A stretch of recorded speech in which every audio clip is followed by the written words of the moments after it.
Dragi prijatelji, evo nalazim se na mestu gde se Matej u Perišu gubi svaki trag. Sa ovog mesta mladić je skočio u Savu i otišao u misteriju. Ovde je sada noć, vodostaj je jako visok, oko 7 metara i voda je jako brza.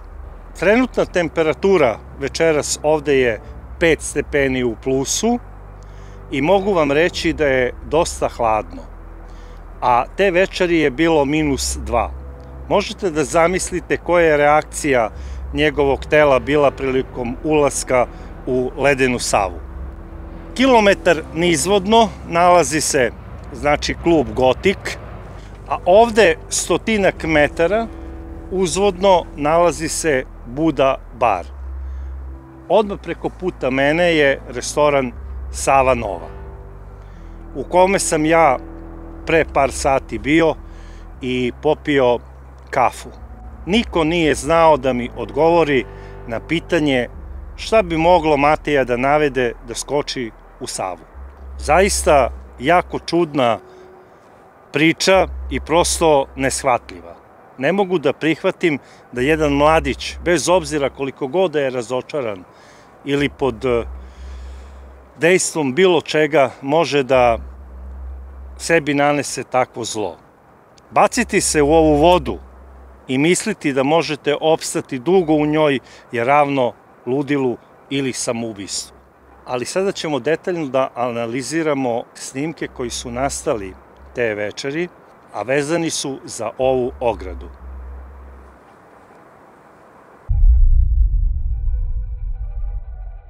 Nenormalna mi je priča da neko ko želi da oduzme sebi život izabere način da skoči u ovu reku koja mi u celoj ovoj maršruti od Buda bara pa sve do Gotika liči na mašinu za mlevenje mesa.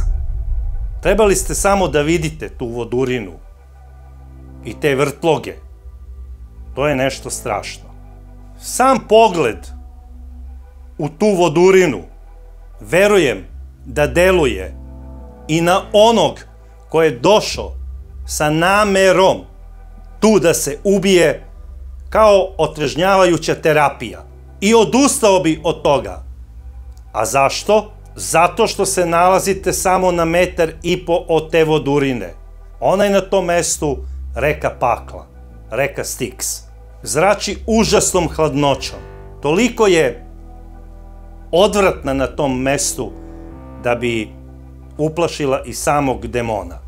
Drugačije je kad neko skoči sa Pančevačkog ili Brankovog mosta. On nema taj osjećaj reke, njenog milovanja i magnetnog prizivanja da vas ponese u pakao. I sada ću se vratiti na detalj koji se odnosi i na vaše komentare koji su mi jako bitni. Mnogi su me osudili zbog toga što sam kao jednu od pretpostavki stavio da je Matej to veče otišao na sastanak sa nekom devojkom. Ja stvarno nemam nameru nikog da emotivno povredim i saosećam se sa njegovom porodicom i naravno sa njegovom devojkom u Splitu. Ali ako je neko povredio njegovu devojku, onda je to sam Matej. Jer ako potiče iz patrijarhalne porodice i ako ima osjećanja koja gaji prema svojoj curi, on bi je ili poveo sa sobom ili bi ostao sa njom da proslavi Novu godinu. Ako on nije razmišljao o njenim emocijama, zašto bi sada ja, kao jednu od pretpostavki, da je možda išao na sastanak sa nekom devojkom, iz tog razloga izostavio? A mislim da je ona upravo ključ rešenja ove misterije. Jer sam ubeđen da je Matej to veče otišao na sastanak sa nekom devojkom. Da li je to izvesna Maja iz Splita ili je to neka druga devojka iz Beograda, to ne bih mogao da tvrdim. Ali po onome o čemu se priča u gradu, 90% da je to veče Matej imao sastanak sa svojom prijateljicom koja se zove Maja i koja je njegova gazdarica. A ko je Maja? Maja je jedna mlada, prelepa, uspešna žena iz Splita. Ona ima firmu koja se bavi jahtingom. Zapravo, ona u toku leta iznajmljuje luksuzne jahte za provod stranim turistima.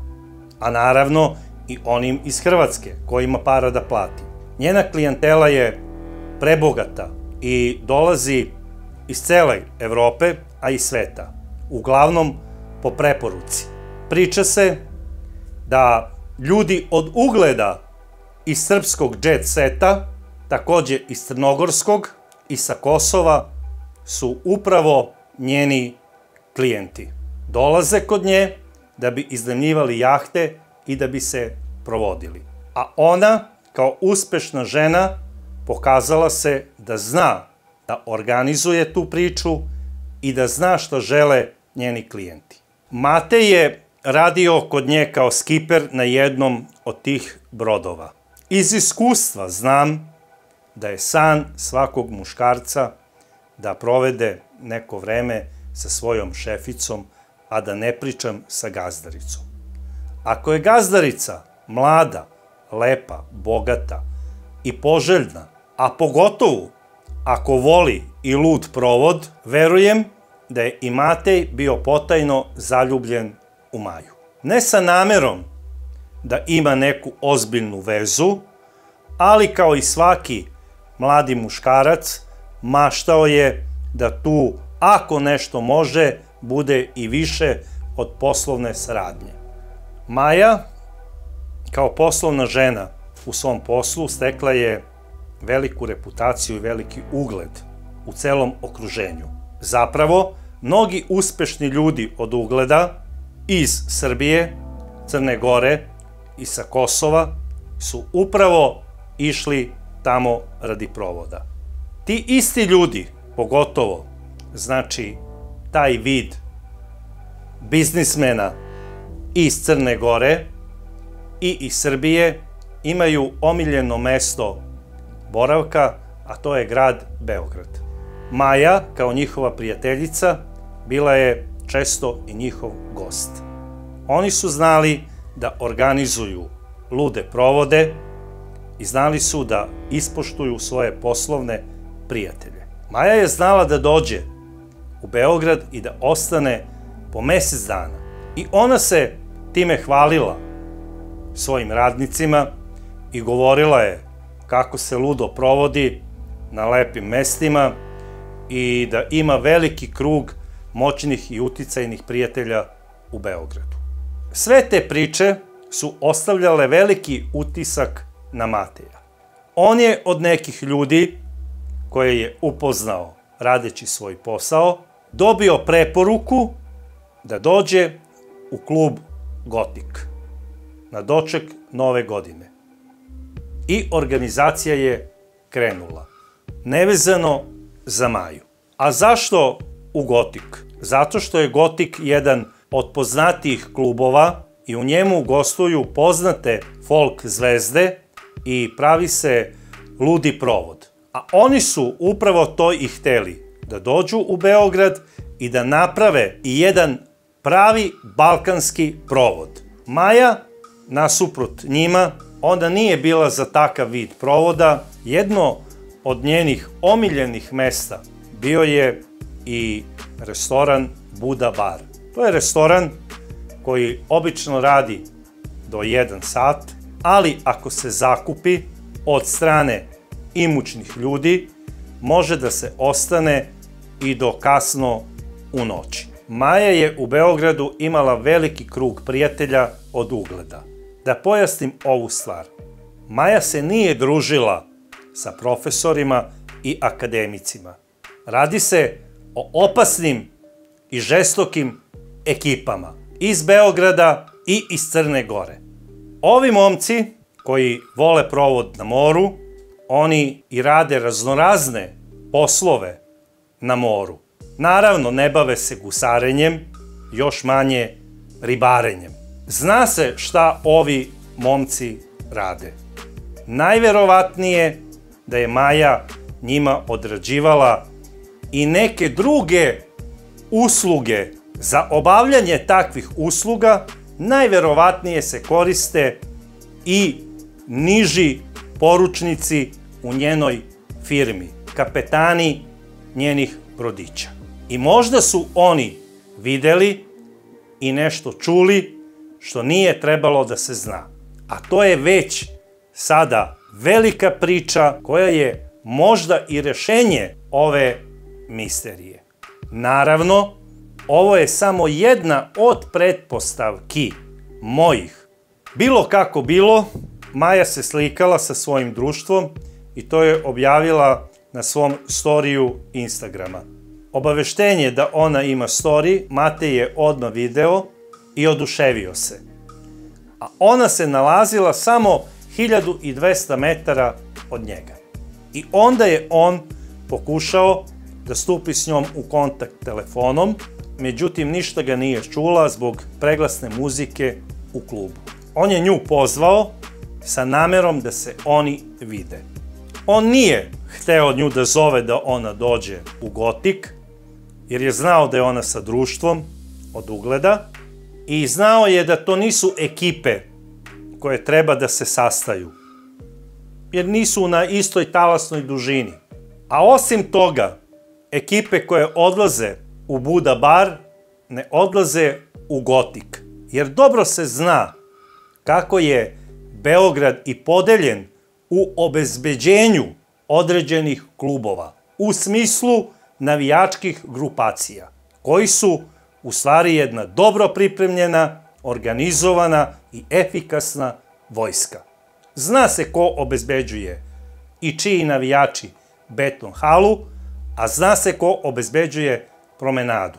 I ekipe koje odlaze u jedan ili drugi restoran su privržene i poslovno i emotivno, znači navijački, ovim grupacijama koje obezbeđuju iste objekte. Znao je to odlično i Matej. On se čuo, znači, sa Majom, međutim nisu uspeli da se nešto dogovore zbog preglasne muzike i onda je on izašao da bi se video s njom.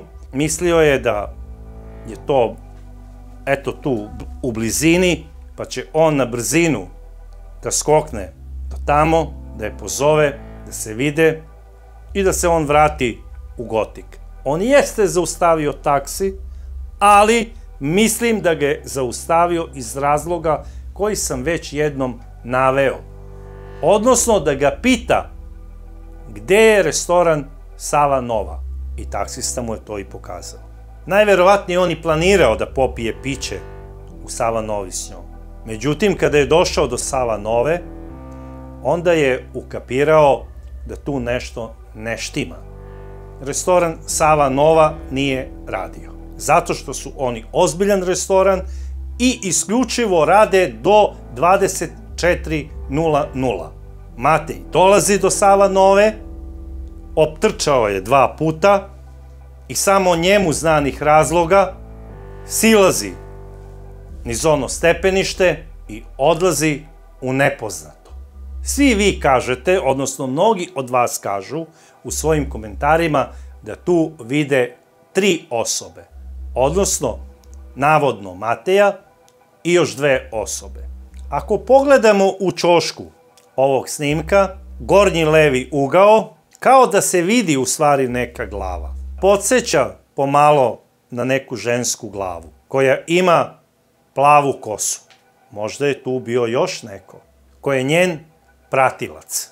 Međutim, ja sam pažljivo gledao ovo više puta, ovde se radi samo o jednoj osobi koja priča nešto na telefonu, gleda svoj telefon i silazi niz stepenice do Save. Šta se zapravo dalje desilo je misterija. Kao što sam već napomenuo, Maja se družila sa opasnim i žestokim momcima. Možda je Matej video nekog od njih, a nije smeo da ga vidi. Bojim se da je Matej upao u neki program velikog političkog realitija koji se vrti u regionu. Ne znam iz kog razloga, jer svi znaju da je jedan mnogo moćan čovek iz Beograda vlasnik restorana Sava Nova. Ovaj slučaj vodi MUP Srbije i MUP Hrvatske. Nestanak jednog mladića može da pokrene lavinu emocija i u jednoj, i u drugoj, i u trećoj zemlji. Ali sastanak šefova dvaju MUP-a između država koje se ne gotive baš najbolje, to svi znamo, nažalost, mada ja mnogo volim Hrvate i Hrvatsku, ali politika je takva kakva je, dolazak zbog nestanka jednog mladića u srpsku prestonicu sa najvišim vrhom hrvatske policije može samo da bude pokrenut nekim mnogo jačim povodom.